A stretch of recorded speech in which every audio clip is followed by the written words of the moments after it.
तो आज हमारे पास जो सामग्री है वो हमें सीधे प्राचीन भारत की एक बहुत ही मशहूर और दिलचस्प कहानी में ले जाती है, समुद्र मंथन।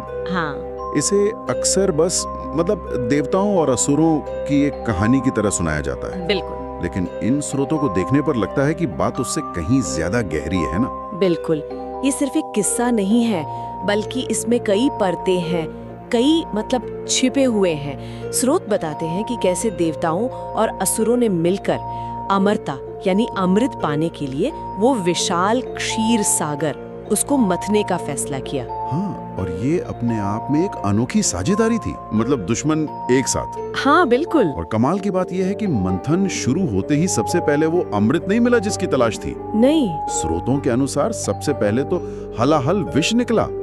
ऐसा भयंकर जहर की पूरी सृष्टि ही खतरे में पड़ गई। ये थोड़ा चौंकाने वाला है कि शुरुआत इतनी खतरनाक चीज से हुई। सही कहा। ये हमें तुरंत सोचने पर मजबूर करता है। स्रोतों में इस बात पर जोर दिया गया है कि कैसे फिर भगवान शिव ने हस्तक्षेप किया। हाँ, उन्होंने वो विष पिया। हाँ, उस विष को अपने कंठ में धारण किया और इसीलिए वो नीलकंठ कहलाए। ये घटना एक तरह से दिखाती है कि किसी भी बड़े रचनात्मक काम की शुरुआत में अक्सर मुश्किलें आती हैं, या कह सकते हैं नकारात्मकता सामने आती है। अच्छा। जिसे संभालना पड़ता है। ये सिर्फ बाहरी संघर्ष नहीं, शायद किसी आंतरिक संघर्ष का भी प्रतीक हो सकता है। अच्छा, तो पहले उस विनाशकारी तत्व को काबू करना पड़ा। ठीक है, इसके बाद क्या हुआ? स्रोतों में फिर अच्छी चीजों का जिक्र आता है, जैसे कामधेनु गाय। हाँ, हलाहल के बाद माहौल बदलता है। कामधेनु प्रकट होती है, जिसे इच्छाएं पूरी करने वाली दिव्य गाय माना जाता है।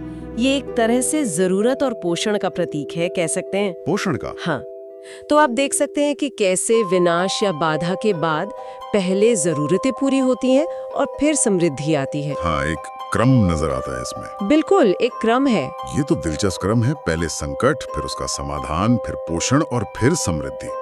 और इन सब के बाद आखिर में वो चीज निकली जिसके लिए ये सब शुरू हुआ था, अमृत कलश। बिल्कुल।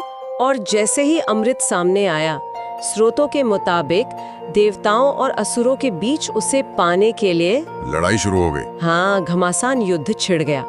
जिस लक्ष्य के लिए उन्होंने मिलकर काम शुरू किया था, वही उनके बीच टकराव का सबसे बड़ा कारण बन गया। ये दिखाता है कि कैसे महान पुरस्कार या शक्तियां अक्सर बड़े संघर्षों को जन्म देती हैं। तो फिर सवाल उठता है, क्या ये कहानी सिर्फ अच्छाई और बुराई की लड़ाई है, जैसा कि आमतौर पर समझा जाता है, या जैसा कि कुछ स्रोत इशारा करते हैं, इसका कोई और गहरा मतलब है? हाँ, यहीं पर बात और दिलचस्प हो जाती है। कई विद्वान, जैसा कि इन स्रोतों में भी